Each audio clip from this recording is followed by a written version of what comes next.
నమస్తే. ఖైరతాబాద్ ఎమ్మెల్యే దానం నాగేందర్ పైన దానం నాగేందర్తో పాటు తన అనుచరులైనటువంటి ఇద్దరు వ్యక్తుల పైన పలు సెక్షన్ల కింద కేసులు నమోదు కావడం జరిగింది. ఎందుకోసం అంటే బంజారా హిల్స్లోని రోడ్ నెంబర్ 69లో ఉన్నటువంటి నందినగర్లో ఉన్నటువంటి ఒక ఖాళీ స్థలం ప్రభుత్వ జాగాని కబ్జా చేసేందుకు ప్రయత్నం చేసినన్నటువంటి ఆరోపణల నేపథ్యం కావచ్చు. మరో పక్కన ఖాళీగా ఉన్నటువంటి ఆ ల్యాండ్కు చుట్టూగా అక్కడ ఉన్నటువంటి జిహెచ్ఎంసీ అధికారులు ప్రహార గోడ నిర్మిస్తే అక్కడ దానం నాగేందర్తో పాటు దానం నాగేందర్ యొక్క అనుచరులంతా వాళ్ళు కట్టినటువంటి ప్రహారీ గోడని కూల్చివేయడం జరిగింది. అంతేకాకుండా దాంట్లో ఆక్రమించుకునేందుకు వాళ్ళు చొరబాటు చేసేందుకు వాళ్ళు ప్రయత్నం చేసినటువంటి ఆరోపణల నేపథ్యం. ముఖ్యంగా దానం నాగేందర్ దగ్గరుండి ఆ భూమిని కబ్జా చేపించుకునేందుకు మరి ఆయన యొక్క అనుచరులకు సహకరించిండు అనేది ప్రధానమైనటువంటి వాదన. గతంలో ఇదే దానం నాగేందర్ పైన బీఆర్ఎస్ పార్టీలో ఉన్నటువంటి సందర్భంలో బీఆర్ఎస్ పార్టీలో ఎమ్మెల్యేగా ఉన్నటువంటి సందర్భంలో కూడా రకరకాలైనటువంటి ఆరోపణలు వచ్చినాయి. భూ కబ్జాలు చేసేయడం జరిగింది. ల్యాండ్ సెటిల్మెంట్కి కూడా ఒక అడ్డాగా ఏర్పాటు చేసుకుంటా ఉన్నాడు దానం నాగేందర్ అనేది. ఇప్పుడు తీరా చూస్తే మరి నందినగర్లో 800 గజాల జాగా, అంటే 800 గజాల జాగా అంటే సుమారుగా ఒక 5 నుంచి 6 కోట్ల రూపాయలకు సంబంధించినటువంటి ల్యాండ్ని సెటిల్మెంట్ చేసుకునేందుకు ఒక విలువైనటువంటి ప్రదేశం అది. అంతే పెద్ద పెద్ద వాళ్ళు వ్యాపారవేత్తలు కానీ పెద్ద పెద్ద రాజకీయ నాయకులు ఉండేటువంటి ఏరియా అది. దాంట్లోనే 800 గజాల జాగని మరి ఆ యొక్క అనుచరులకు కట్టబెట్టి మరి దాని దగ్గర నుంచి ఈయన కొట్టేద్దాం అనుకున్నాడా, దాని తర్వాత ఈయన పేరు మీద మార్చుకుందాం అనుకున్నాడా అనేది తర్వాత విషయం. కానీ మొత్తానికైతే 800 గజాల ల్యాండ్కి ఎసరు పెట్టినట్టుగా స్పష్టంగా అర్థమవుతా ఉంది. మరి దేనికోసం వచ్చిండా మరి దానం నాగేందర్ కాంగ్రెస్ పార్టీలోకి? దీనికోసం వచ్చినట్టుగా అర్థమవుతా ఉంది కదా. అంటే బీఆర్ఎస్ పార్టీలో ఉన్నప్పుడు ఇదే దోసుకోవడం, ఈ కాంగ్రెస్ పార్టీలోకి వచ్చి కూడా నువ్వు ఇదే రకంగా మరి చేస్తే మరి ఊరుకునేటువంటి పరిస్థితి కనపడలేదు.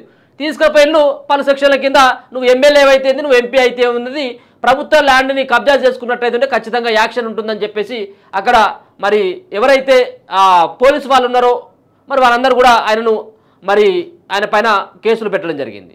అంటే ఒక రకంగా ప్రభుత్వంలో ఉంటే వీటన్నిటి కూడా ప్రభుత్వం ఏది ఉంటే దాంట్లో ఉంటే మనకు కొన్ని మినహాయింపులు ఉంటాయి అన్నటువంటి ఒక ఉద్దేశంతో దానం నాగేందర్ కాంగ్రెస్ పార్టీలోకి వచ్చినట్టుగా అర్థమవుతుంది. మరి దానం నాగేందర్కి ఏమైనా కాంగ్రెస్ పార్టీకి వచ్చి ఏమైనా మంచి పని చేసిందంటే మంచి పేరు కాదు, ఉన్నటువంటి పేరును మొత్తం ఆల్రెడీ డ్యామేజ్ చేసిండు. గతంలో కాంగ్రెస్ పార్టీలో చేరుతున్నటువంటి దశలోనే కాంగ్రెస్ పార్టీకి సంబంధించినటువంటి ఖైరతాబాద్ నాయకులంతా కూడా గాంధీ భవన్కి వచ్చి ధర్నా చేసిండ్రు.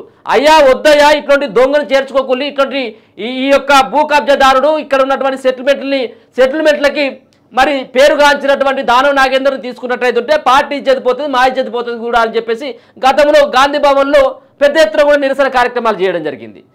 గతంలో మొన్న జరిగినటువంటి ఎన్నికల సందర్భంలో కావచ్చు, ఏది ఆ ఖైరతాబాద్లో ఇక్కడ ఉన్నటువంటి ఏదైతే సికింద్రాబాద్లో ఆయన ఎంపీగా పోటీ చేసిండు కదా, అక్కడ ఈ దానం నాగేందర్కి ఇస్తే పార్టీ పని ఏమైందో మనకు అందరికి తెలిసినటువంటి విషయమే. అంటే పార్టీ డ్యామేజ్ అయిపోయింది. దీనివల్ల రానున్నటువంటి రోజులలో ఖచ్చితంగా ఖైరతాబాద్లో కాంగ్రెస్ పార్టీకి పెద్ద నష్టంగా చెప్పుకోవచ్చు. ఎందుకంటే కాంగ్రెస్ పార్టీలో ఆయన బీఆర్ఎస్ పార్టీలో గెలిచినప్పటికీ ఆయన కాంగ్రెస్ పార్టీ కండవ కప్పుకున్నాడు కాబట్టి కాంగ్రెస్ పార్టీ ఎమ్మెల్యేగానే ఆయన ఇప్పుడు చలామణి అవుతా ఉన్నాడు. మరి దీన్ని బట్టి చూస్తే కాంగ్రెస్ పార్టీకి అతిపెద్ద దెబ్బగానే చెప్పుకోవచ్చు. ఎందుకంటే ఇటువంటి చాలా నడిచినాయి గతంలో. గత సర్కారులో మల్లారెడ్డి కావచ్చు, మల్లారెడ్డి అల్లుడు కావచ్చు, ముత్తిరెడ్డి యాదగిరి రెడ్డి అట్లాంటి ఎమ్మెల్యేలే మొత్తం సొంతంగా వాళ్ళంతా స్వయంగా చెరువులను కబ్జా పెట్టుకోవడం, కుంటలను కబ్జా పెట్టుకోవడం, రోడ్లను కబ్జా పెట్టుకోవడం, ఎక్కడ అనాథ భూమి అంటే ప్రభుత్వ భూమి ఎక్కడ కనబడితే అక్కడ దోచుకోవడం, వాళ్ళ పేరు మీద పట్టా చేసుకోవడం, వాళ్ళ అనునాయాలకు పట్టా చేయించడం, వాళ్ళ దగ్గర నుంచి వాళ్ళ దగ్గర నుంచి కమిషన్లకు కకృతి పడడం, ఇదంతా మనం చూడడం జరిగింది. యాజ్ ఇట్ ఈస్గా ఇప్పుడు కూడా కాంగ్రెస్ పార్టీలో అట్లా చేసినట్టయితే అప్పుడు కేసీఆర్కి ఏ విధమైనటువంటి గతి పట్టిందో ఇప్పుడు రేవంత్ రెడ్డి కూడా అదే గతి పడుతుంది. ఎందుకంటే ఈరోజు బీఆర్ఎస్ పార్టీలో చేసినటువంటి ఎమ్మెల్యేలు చేసినటువంటి అరాచకాలతోటి అక్కడ ఉన్నటువంటి మంత్రులు చేసినటువంటి ఒక నిర్వాహంతో ఒక దుర్మార్గమైనటువంటి పనులతోటి ఇలా బీఆర్ఎస్ పార్టీ తుడుచుకోపెట్టకపోయింది. రేపు కాంగ్రెస్ పార్టీలో ఉన్నటువంటి కొంతమంది వ్యక్తుల ద్వారా మరి అట్లాంటి మరి వ్యవహారాలు చేసినట్లయితే కాంగ్రెస్ పార్టీ కూడా ఖచ్చితంగా మరి రానున్నటువంటి రోజులలో ఇబ్బంది అయ్యేటువంటి అవకాశం ఉంటుంది. కాబట్టి అట్లాంటి దానం నాగేందర్ పైన కాంగ్రెస్ పార్టీ కూడా యాక్షన్ తీసుకోవాలి. ఆ పోలీసులు కూడా వాళ్ళపైన వివిధ సెక్షన్ల పైన కూడా ఇద్దరు వ్యక్తులు గోపాల్ నాయక్ రామచందర్ల పైన మరి పలు సెక్షన్ల కింద వాళ్ళిద్దరి కింద వాళ్ళిద్దరి పైన కేసులు నమోదు చేయడంతో పాటు A3గా దానం నాగేందర్ పైన కూడా కేసులు నమోదు చేసిండు. ఒకసారి చూద్దాం అసలు ఏం జరిగింది. ఒక పక్కన మరొక పక్కన ఈయన వార్నింగ్ని ఇస్తా ఉన్నాడట. ఎవరికి? ఆ పోలీసు వాళ్ళకు. మీరు ఒకవేళ కనుక ఎక్కడైనా ప్రమోషన్ వస్తునో లేకపోతుంటే బదిలీల నేపథ్యంలో నువ్వు ఎక్కడికైనా పోతావు, ఎక్కడైనా ఉద్యోగం చేసుకుంటావు, నేను పక్కా లోకల్ ఇక్కడ అని చెప్పేసి ఇంకా గల్లెగరేసి చెప్తా ఉన్నాడట. ఇట్లాంటి మొగోడు అంటే ఎంత తిరుగుబాటో అర్థం చేసుకోవచ్చు, ఎంత దౌర్జన్యమో అర్థం చేసుకోవచ్చు. అధికారుల మీదకి పోలీసుల ముంగడికి మరో పక్కన GHMC అధికారులనే బెదిరించేటువంటి ప్రయత్నం చేస్తున్నాడట దానం నాగేందర్. ఇక ఇదే వార్త ఇలా హైలైట్గా కనబడతా ఉంది. ఒకసారి చూద్దాం. ఇదే దానం నాగేందర్. ఎమ్మెల్యే దానంపై కేసు నమోదు, ప్రభుత్వ స్థలం ప్రహారీ కూల్చివేతకు ప్రోత్సహించారని హైడ్రా ఫిర్యాదు, జూబ్లీ హిల్స్ PS లో FIR ఫైల్. ఏదైతే హైడ్రాను తీసుకురావడం జరిగిందో కబ్జాలు చేసేటువంటి వాళ్లకు ఫిర్యాదులు చేసినట్టయితే ఒక హైడ్రాని మరి తెలంగాణ ప్రభుత్వం మరి ఏర్పాటు చేయడం జరిగింది. ఈ హైడ్రాకి ఇప్పటికే అనేక రకాలైనటువంటి ఫిర్యాదులు వస్తూ ఉన్నాయి. ఎక్కడ కబ్జా చేసుకోవాలని చెప్పేసి ఎవరైనా ప్రయత్నించినా కానీ హైడ్రాకు కంప్లైంట్ చేస్తే ఖచ్చితంగా వాళ్ళు యాక్షన్ తీసుకుంటా ఉన్నారు. దాంట్లో భాగంగానే హైడ్రాకు ఫిర్యాదు అందడంతో మరి వాళ్ళు ఎవరైతే ఈ హైడ్రాలో ఉన్నటువంటి పోలీసులు కావచ్చు, మరొక పక్కన మిగతా ఉన్నటువంటి సంబంధించినటువంటి అధికారులంతా కూడా అక్కడికి వెళ్ళి కూల్చేసినటువంటి ఏదైతే ప్రహారీ గోడ ఉందో దాన్ని అన్నింటిని కూడా పరిశీలించిన తర్వాత ఇది ప్రభుత్వ ల్యాండ్ అని చెప్పేసి వాళ్ళందరూ కూడా నిర్ణయించుకోవడం జరిగింది. దీంట్లో ఇన్వాల్వ్ అయినటువంటి వాళ్ళపైన కేసులు నమోదు కూడా చేయడం జరిగింది. ప్రభుత్వ స్థలం ప్రహారీ కూల్చివేతకు ప్రోత్సహించారని హైడ్రా ఫిర్యాదు, జూబ్లీ హిల్స్ PS లో FIR file. Khairatabad MLA Danam Nagender పై జూబ్లీ హిల్స్ పోలీస్ స్టేషన్లో కేసు నమోదైంది.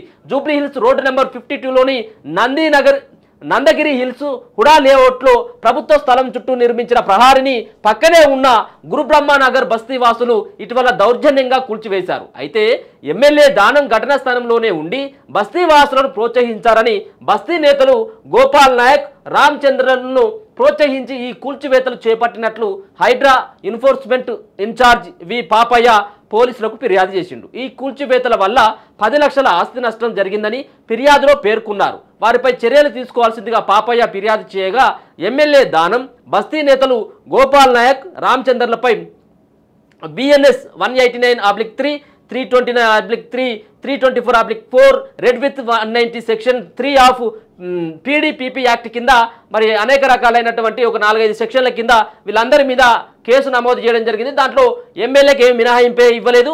ఆయన A3 ఉన్నాడు, అక్కడ దగ్గరుండి ఆ బస్తీ వాసులని ప్రోత్సహించాలంటే పోయి కూలగొట్టుపోయి నేనున్న నీ వెనకాల మరి దాని తర్వాత చూసుకుందాం, మీకు వచ్చేటువంటి వాట ఎంతో నాకు వచ్చేటువంటి వాట ఎంతో, మీరైతే ఫస్ట్ అయితే కూలగొట్టుల్ని, ఇక్కడ ఉన్నటువంటి దార్ఖాను నేనే, నా అసలు ఎమ్మెల్యే ఎవరు లేరు, ఇక నేను చెప్పిందే వేదం కాబట్టి మీరు చేయిపోండి అని చెప్పేసి వాళ్ళకు ప్రోత్సహించినట్టుగా మరి వాళ్ళందరూ చెప్తా ఉన్నారు. దానిపైన మరి విచారణ చేపట్టినటువంటి వాళ్ళంతా కూడా ఇది నిజమే, ఇక్కడ ఎమ్మెల్యే దానం నాగేంద్రే దగ్గరుండి ప్రోత్సహించండి కాబట్టి ఆయనను A3గా దీంట్లో మరి చేర్చడం జరిగింది. ఇక ప్రివిలేషన్ మోషన్ పిటిషన్ ఇస్తా ఎమ్మెల్యే దానం నాగేందర్ చెప్తా ఉన్నాడు. ఆయన పైన ఎవరైతే అధికారులు ఉన్నారో ఆ అధికారి పైన ప్రివిలేషన్ మోషన్ నోటీసులు ఇస్తా అని చెప్పేసి అంటా ఉన్నారు. హిమాయత్ నగర్ నందగిరి హిల్స్ హుడా లేఅవుట్ ఘటనపై అధికారులకు ప్రివిలేషన్ మోషన్ నోటీసులు ఇస్తానని ఎమ్మెల్యే దానం నాగేందర్ అన్నారు. GHMC enforcement vigilance and disaster management commissioner V రంగనాథ్కు ఆ పోస్టు ఇష్టం లేనట్టుందని, అందుకే తనపై కేసు పెట్టారని విమర్శించారు. ఈయన ఉన్నటువంటి ఈయన సుఖం పని చేసిండు, ఈయన మంచి పని చేసిండు అని చెప్పి మళ్ళా ఎదుట ఉన్నటువంటి ఎవరైతే కేసులు పెట్టినో వాళ్ళపైన ప్రివిలేజ్ మోషన్ నోటీస్తో పాటు మరొక పక్కన ఎవరైతే రంగనాథ్ గారు ఉన్నారో ఈ కమిషనరు ఆయన పైన కూడా ఆయనకు పోస్ట్ ఇష్టం లేనట్టున్నది. అంటే నువ్వు ఒకవేళ కనుక ఈ కబ్జాకు పాల్పడి నువ్వు కబ్జా చేస్తున్నా కానీ అధికారులు కళ్ళు మూసుకొని ఉంటే మరి వాళ్ళని ఏమనవు నువ్వు, అంటే పోస్ట్ ఇష్టం లేనట్టుంది అంటే నేటికి ఎంత వస్తే అంత మాట్లాడేటువంటి ప్రయత్నం దానం నాగేందర్ చేసినట్టుగా అర్థమవుతా ఉన్నది. ఇక అందుకే తనపై ఆ పోస్టు ఇష్టం లేనట్లుందని అందుకే తనపై కేసు పెట్టారని విమర్శించారు. అధికారులు వస్తుంటారు పోతుంటారు కానీ తాను లోకల్ అని అన్నారు. అంటే నీ లోకల్ అయితే మాత్రం నీ ఇష్టం వచ్చినట్టు చేస్తావా? లోకల్ అయితే మాత్రం కబ్జాలు చేసుకుంటావా? చెరువులను కబ్జా పెట్టు, మరి లేకపోతే ఇంకా మిగతా ఉన్నటువంటి ఏదన్నా రోడ్లు హైవే రోడ్లో లేకపోతే ఇంకేమైనా ఉంటాయి కదా నీకు ఉన్నటువంటి మార్కెట్నో లేకపోతే నీకు ఉన్నటువంటి బస్తీకి సంబంధించినటువంటి కబ్జా పెట్టినా కానీ ఎవరు ఏమనొద్దు అన్నట్టు, నువ్వు లోకల్ కాబట్టి ఇదేనా మరి వర్తించదు. మరి అక్కడ ఉన్నటువంటి పీపుల్స్ అంతా అక్కడ ఉన్నటువంటి నివసించేటువంటి ప్రజలంతా కూడా దాదాపుగా నువ్వు పుట్టినప్పటి నుంచి కూడా చాలామంది అక్కడ లోకలే అయి ఉంటారు. నువ్వు ఒక ఎమ్మెల్యేవై ఉండి ఇట్లాంటి కబ్జాలను ఇట్లాంటి కూడా వాటి అన్నిటి కూడా ఖండించాలి, ప్రోత్సహించడం అనేది ఇది దౌర్భాగ్యం కాకపోతే ఇదేంటిది?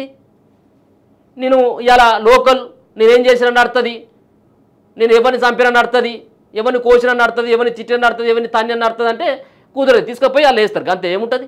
నువ్వు ప్రజాప్రతినిధి అయితే ఏంది, ఏమైతే ఉన్నది, చట్టానికి అందరు కూడా సమానులే. ఇక ఇవాళ దానం మీడియాతో మాట్లాడుతూ నందగిరి హిల్స్ హుడా లేఅవుట్లో ప్రజలకు ఇబ్బంది కలుగుతుందని తెలిసి తాను అక్కడికి వెళ్ళానని గుర్తు చేశారు. జరిగిన విషయాన్ని రంగనాథ్ దృష్టికి తీసుకెళ్లానని తెలిపారు. కొందరు సొసైటీ వ్యక్తులు గిరిజనులను బెదిరింపులకు గురి చేస్తున్నారని, ప్రజలకు సమస్య వస్తే స్పందించడం ప్రజాప్రతినిధిగా తన బాధ్యత అని స్పష్టం చేశారు. పేద ప్రజల కోసం ఎన్ని కేసులైనా భరిస్తారని చెప్పేసి ఏదో మరి ముచ్చట చెప్తా ఉన్నాడు. పేద ప్రజల కోసం ఇక్కడ ఉన్నటువంటి నువ్వే దగ్గరుండి ప్రోత్సహించడం, వాస్తవంగా కూడా పేద ప్రజలకు దక్కాలంటే ఖచ్చితంగా 100% అది న్యాయమే.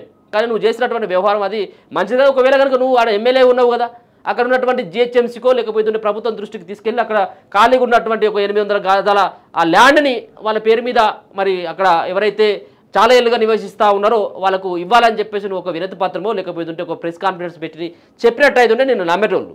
ఇక నీ మీద కేసు అయిపోయింది కాబట్టి, ఇలా కేసు నుంచి బయటపడాలి కాబట్టి, రేపు మళ్ళీ వాళ్ళ ఓట్లు కావాలి కాబట్టి ఇట్లోని ముచ్చట ఏంది, పేద ప్రజల కోసం ఎన్ని కేసులైనా భరిస్తామని చెప్పేసి.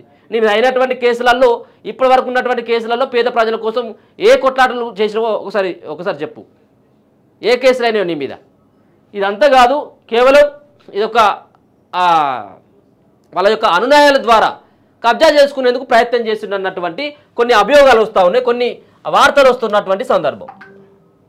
ఇగో ఈ సంబంధించినటువంటి దానిపైన సుమారుగా 800 గజాల వరకు ప్రభుత్వ స్థలం ఉంటుందట. ఈ ఓపెన్ ల్యాండ్ను పరిరక్షించే క్రమంలో ప్రహారీ గోడ కట్టాలని జిహెచ్ఎంసీ అధికారులు నిర్ణయించారు. ఈ పనులు చేస్తుండగా కొందరు నిర్మాణాన్ని అడ్డుకున్నారు. ఖైరతాబాద్ ఎమ్మెల్యే దానం నాగేందర్ సమక్షంలోనే ఆయన అనుచరులు గోపాల్ నాయక్, రామచందర్ తదితరులు గోడను కూల్చేయించారు. దీనిపై ఎన్ఫోర్స్మెంట్ ఇన్ఛార్జ్ పాపయ్య ఇచ్చినటువంటి ఫిర్యాదుతోటి మొత్తానికైతే 10 లక్షల వరకు ప్రభుత్వం సంబంధించినటువంటి గోడని కూల్చివేయడంతో పాటు దౌర్జన్యంగా ఆక్రమించుకునేందుకు పాల్పడ్డారన్నటువంటి అభియోగాల నేపథ్యంలో దానం నాగేందర్తో పాటు మరొక పక్కన ఈయన ఎవరైతే గోపాల్ నాయక్తో పాటు రామచందర్ పైన మరి మొత్తం ముగ్గురు పైన మరి కేసులు నమోదైనటువంటి పరిస్థితి కూడా చూసుకోవచ్చు. మొత్తానికి ఏం జరిగినప్పుడు కూడా ప్రభుత్వంలో ఉంటే మేము ఏం చేసినా నడుస్తుంది, ఏం చేసినా కానీ చెల్లుబాటు అవుతుందంటే అది కుదరనటువంటి పని.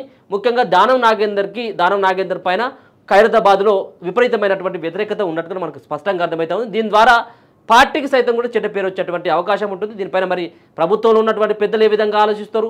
ఒక పక్కన పోలీసులను బెదిరించేటువంటి ప్రయత్నం చేస్తూ ఉన్నాడు. నువ్వు లోకల్ కాదు, నువ్వు ఎక్కడికో ట్రాన్స్ఫర్ అవుతావు అన్నటువంటి విషయాలు కూడా మాట్లాడడం అది సబాబు కాదు. మొత్తానికైతే దానం నాగేందర్ పైన 10 సెక్షన్ల కింద కేసు నమోదైనటువంటి పరిస్థితి. చూస్తూనే ఉండండి మన తొలి వెలుగు.